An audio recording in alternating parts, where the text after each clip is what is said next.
23 जनवरी को हरियाणा के हर ब्लॉक के अंदर मुख्यमंत्री और पंचायत मंत्री का पुतले फूंक कर हम अपना विरोध जाहिर करेंगे।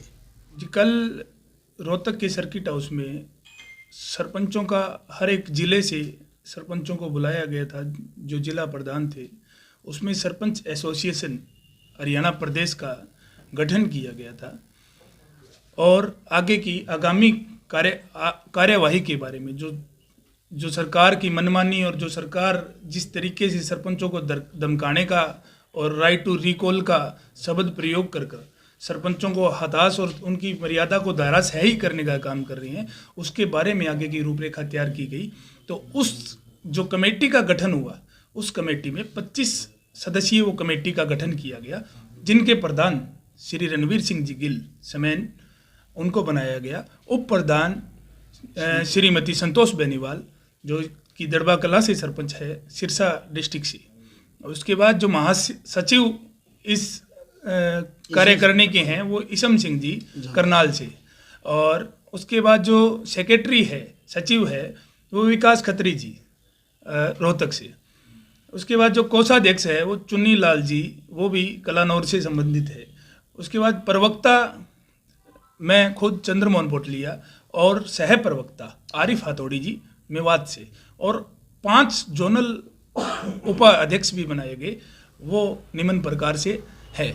और आगे की कार्यवाही के बारे में कल 3 चीज़ों का फैसला लिया गया कि ई टेंडरिंग प्रणाली को फौरी तौर पर रद्द किया जाए, और जो 1994 संशोधन के जो 11वां पैराग्राफ है उसकी जो 29 अधिकार और जो छोटी सरकारों का बजट है वो सीधे तौर पर पंचायतों को दिया जाए और सरपंचों का उनका एकाधिकार दिया जाए, भी वो काम सरपंचों के द्वारा करवाए जाएंगे। और इसके अगर ये चीज़ें लागू नहीं की जाती तो तब तक कोई भी सरपंच किसी प्रकार का प्रस्ताव पास नहीं करेगा। और आगामी जो हमारी रणनीतियाँ और जो सरकार के खिलाफ का विरोध है वो निम्न प्रकार से वो हर एक डिस्ट्रिक्ट हेडक्वार्टर पर, हर एक ब्लॉक लेवल पर किया जाएगा। 23 जनवरी को प्रत्येक ब्लॉक स्तर पर माननीय मुख्यमंत्री जी का और पंचायत मंत्री देवेंद्र बबली जी का पुतला फूंकने का पूरे हरियाणा प्रदेश के हर एक ब्लॉक पे किया जाएगा। दूसरा, जो 2 साल के अंदर जब सरपंचों के बगैर जो पंचायतें चली थी उनमें जो काम किए गए हैं उनकी सूचियां निकलवाई जाएगी और प्रत्येक सरपंच द्वारा उनकी जांच करवाने का काम किया जाएगा कि उन कामों में कितनी धंधाली हुई है और कैसे वो काम किस तरीके से किए गए हैं। तीसरा, कोई भी सरपंच 23 जनवरी को, ये सभी से अपील रहेगी, सभी सरपंच इस चीज़ पे गौर कीजिएगा, कोई भी सरपंच 23 जनवरी को जो पंचायत मंत्री के द्वारा मधुर मिलन कार्यक्रम अपने पैतृक गांव बिडाई खेड़ा में अपने घर पे किया जा रहा है उसके अंदर शामिल ना होकर अपना विरोध दर्ज करवाने का काम करेंगे। और चौथा, सभी सरपंच, पंच व आम नागरिकों से हमारा अनुरोध रहेगा, क्योंकि ये हरियाणा की चीज़ें हैं, हरियाणा सरकार जो केंद्रीय सरकार है उसको सीधा तौर पे कहते हैं कि हमारे यहाँ सब ठीक चल रहा है, तो हर एक सरपंच, पंच व आम नागरिक ट्विटर हैंडल के जरिए अपना विरोध प्रधानमंत्री, पीएमओ के हैंडलर पर और गृह मंत्री के हैंडलर पर बायकॉट ई टेंडरिंग पंचायती राज हरियाणा का 21 जनवरी से 22 जनवरी 21 जनवरी 12 बजे से लेकर 22 जनवरी 12 बजे तक ज़्यादा से ज़्यादा ट्वीट और रीट्वीट के जरिए ये विरोध करने का काम करेंगे। 5वां, कल से हर एक ब्लॉक पर सभी सरपंच काली पट्टी बांधकर इस विरोध प्रदर्शन में हिस्सा लेंगे, जो कि सरकारों के हनन करने के लिए जो इनकी जो नीतियां बनाई गई है वो सभी सरपंच काली पट्टी बांधकर इनका विरोध प्रदर्शन करेंगे। छठी चीज, 24 जनवरी को प्रत्येक जिले में, जिला हेडक्वार्टर पर, जिला मुख्यालय पर हर एक सरपंच, पंच व अपील हमारी रहेगी, सभी किसान सभा, कर्मचारी संघ, जो भी संघ बने हुए हैं उनको साथ लेकर 24 जनवरी को सोमवार के दिन 12 बजे डीसी साहब को ज्ञापन देने का काम करेंगे। मंगलवार है, 24 जनवरी का दिन रहेगा, डे शायद मिस हो गया मेरे से, मंगलवार है तो उस दिन 24 जनवरी के दिन, 24 जनवरी ध्यान रखिएगा, 24 जनवरी के दिन 12 बजे सही 12 बजे पुरजोर तरीके से डीसी को ज्ञापन देने का काम किया जाएगा।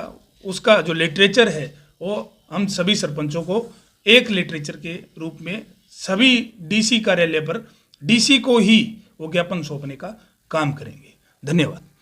स्टेट गवर्नमेंट की ग्रांट नहीं है, ये केंद्र सरकार की पीआरआई स्कीम के तहत जो हमारा पैसा 2 साल से रुका हुआ था, इन्होंने तो ये सीधी किस्तें जारी कर दी। हम इसका विद इंटरेस्ट ये हमें पैसा हमारा चाहिए, क्योंकि ये 1.5 साल 2 साल से हमारे को एक पैसा भी नहीं दिया गया था। ये पीआरआई की स्कीम जो पॉपुलेशन के आधार पे हमें दी जाती है, वो स्कीम का पैसा है, ये कोई राज्य सरकार का पैसा नहीं। ये राज्य सरकार वाले बोल रहे हैं हमने 1100 करोड़ रुपए दे दिया, आपने कोई बड़ा काम नहीं कर दिया, ये हमारा हक है, ये हमारा हक हमारे को मिला है और वो भी लेट मिला है। इसलिए हम मतलब ये चीज़ें कोई 1100 करोड़ रुपए 6700 ग्राम पंचायतें हैं, 6700 ग्राम पंचायतों पे आप डिवाइड करके देखिएगा कितने रुपए हैं। ये एक तरफ सीधा 1100 करोड़ रुपए बोलने का काम कर रही हैं, आया किसके हिस्से में कितना और कितने 2 साल के बाद, 2 साल के इंतजार के बाद अगर हमारे पास ये हमारी पंचायतों के पास अगर ये पैसा पहले आ जाता तो शायद ये अधिकारियों के द्वारा भी कुछ विकास कार्य करवाया जा सकता था। आपने एक बात और कुछ करेंगे तो इसके लिए कोई जांच कमेटी लगाई है, किसी की कोई जिम्मेवारी आप लोगों ने आपस में से तय की है? उसका मटेरियल का पहली बात तो जो जांच होगी उसके मटेरियल की जांच की जाएगी।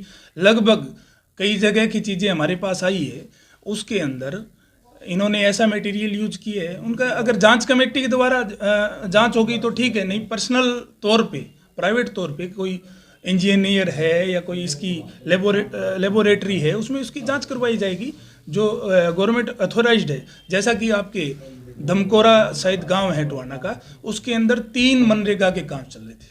3 मनरेगा के काम में जो मंत्री जी के चहेते आयुष ग्रोवर जी शायद उनका नाम है, उनके पिता का नाम मुझे ध्यान नहीं, उनके नाम पे फर्म रजिस्टर्ड है, उनकी मनरेगा की 3 कामों की पेमेंटें एडवांस में दी गई है।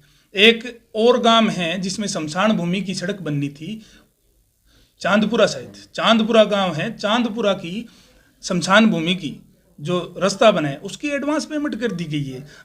अपने चहेतों द्वारा हमारी ग्राम पंचायतों का मंत्री जी अगर हनन करने का काम कर रहे हैं तो ये हम बिल्कुल किसी भी तौर पे बर्दाश्त नहीं करेंगे और ना ही होने देंगे। गुरनाम सिंह, हम स्वागत करते हैं, वो हमारे समर्थन में आई हैं। ये गांव बचाओ देहात बचाओ की स्कीम है, गांव के लोगों की स्कीम है। पहले किसान आंदोलन था तो गांव के लोग ही किसानी करते हैं, शहर में तो बहुत कम मेजोरिटी जो 5% 4% है वो काम करते हैं। ये गांव के लोगों का आंदोलन है, गांव बचाओ देहात बचाओ आंदोलन है। ये असहयोग आंदोलन के रूप में हम इसको मना रहे हैं और ये तब तक चलता रहेगा जब तक जारी नहीं हो जाता।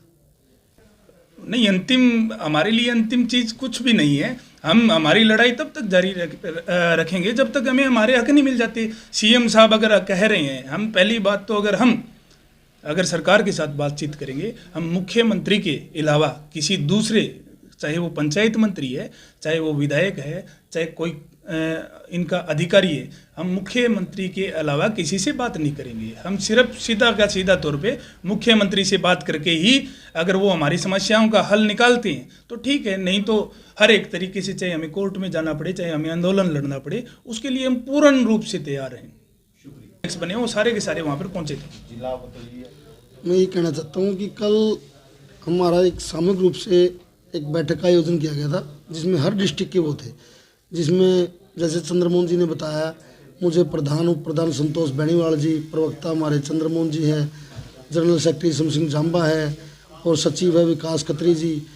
तो बैठ के यही फैसला लिया गया था जो भाई जब तक हमें हमारे पूर्ण अधिकार नहीं दिए जाएंगे हम असहयोग आंदोलन चलाते रहेंगे और ना ही कोई प्रस्ताव डाल लेंगे हम तब तक, और गांव के अंदर तब तक ना किसी भी सत्ताधारी पार्टी के नेता को गांव में आने की अनुमति नहीं दी जाएगी। अगर कोई भी आता है गांव का भाईचारा खराब करता है वो खुद जिम्मेवार होंगे उस चीज़ की। भविष्य की रणनीति सरपंचों की आज जो है बता दी है, उस पर हमारा निर्णय यही हुआ है कि हमें अपना विरोध दर्ज करवाना है, वो किसी प्रकार से कर सकते हैं। वो उसका डिसाइड किया है हमने कि 23 जनवरी को हरियाणा के हर ब्लॉक के अंदर मुख्यमंत्री और पंचायत मंत्री का पुतले फूक कर हम अपना विरोध जाहिर करेंगे।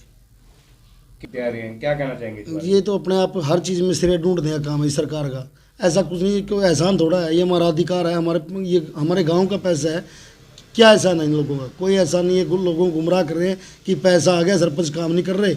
ये एक गुमराह करने की साजिश और कुछ नहीं है इससे ऊपर। क्या लगता है कि आपके आंदोलन के दौरान इस तरह की ग्रांट आना कहीं ना कहीं आपके आंदोलन को कमजोर करने का काम कर रहे हैं? नहीं जी नहीं, हमारा आंदोलन किसी भी प्रकार से कमज़ोर नहीं होगा। ये पढ़े लिखे लोग हैं, सबको पता है कि क्यों कमज़ोर होगा। पैसा आने से क्या बात है? पैसा तो हमारा अधिकार है, वो आ गया पैसा, हम अपने अधिकार मिलने के बाद दोबारा ये अपने काम स्टार्ट कर लेंगे बाद में। कल सरपंच पहुंचेंगे वहाँ? मैं तो मानता नहीं कोई सरपंच वहाँ पे जाएगा। वैसे अपने कार्यकर्ता मनरेगा के मजदूरों को बिठा के तो दिखा दी भी सरपंच बैठे, सरपंच तो कोई जा ही नहीं गा। आपने 15 को देखा ना, पूरे हरियाणा के सरपंच तो यहाँ पे बैठे हुए थे। और मैं हर सरपंच भाई से दोबारा अपील करता हूँ कि कृपया अपने भाईचारे को छोड़कर इन मंत्रियों को चक्कर में ना आए। और 23 तारीख का हर सरपंच हम विरोध करते हैं कि वहाँ कोई भी सरपंच नहीं जाएगा।